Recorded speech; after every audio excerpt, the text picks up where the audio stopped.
So what could the political fallout of the strikes in Syria look like? We're going to bring our panel right on in here. Scott Bolden, the former D.C. Democratic Party chairman, Brad Blakeman, former deputy assistant to President George W. Bush. Okay, gentlemen, so we've all read our constitutions, right? And we know that in order to go to war, you need congressional approval. But I'm going to start with you, Scott. The president and the White House have been clear, right? These attacks were narrow, they were limited, and they were very, very specific. So for the sake of going to war, do you think these airstrikes qualify for something that needs congressional approval? Well, executive lawyers in the White House for both Dems and Republicans have debated this.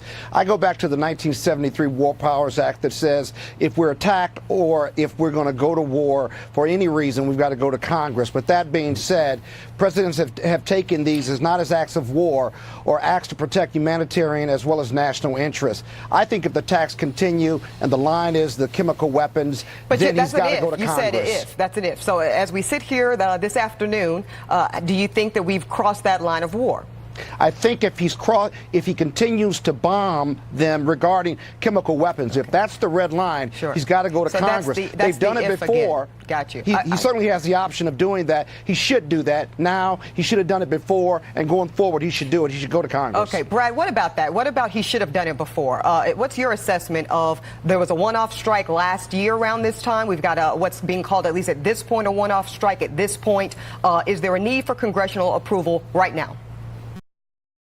The president acted within his jurisdiction under Article 2 of the Constitution that requires the president, as commander-in-chief, to guard our national interest. This was in our national interest as well as the world's national interest. So the president acted constitutionally.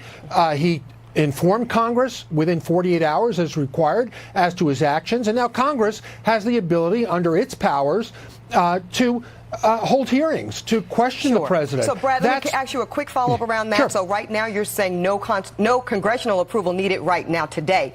To Scott's point of sustainment, if there is another one-off, how many one-offs, so to speak, does the president get on this issue with Syria? Again, it depends on the circumstances and the urgency of the president's actions. You know, the president has to be free to protect our country. And, you know, Congress can debate forever. They can't even have consensus on things like our budget. I think we can all agree with that point, Brad. Certainly, absolutely. Yeah, we're running up against a hard time clock here, guys. But Brad, he can't have carte blanche to just go bomb who he wants to go bomb. What's our national interest? I think we can anyone could talk all about debate our this policy at here? long time, it's not too, there. guys. We're up against a hard block. We got to get out. Thank you both. Kelly. Thank you.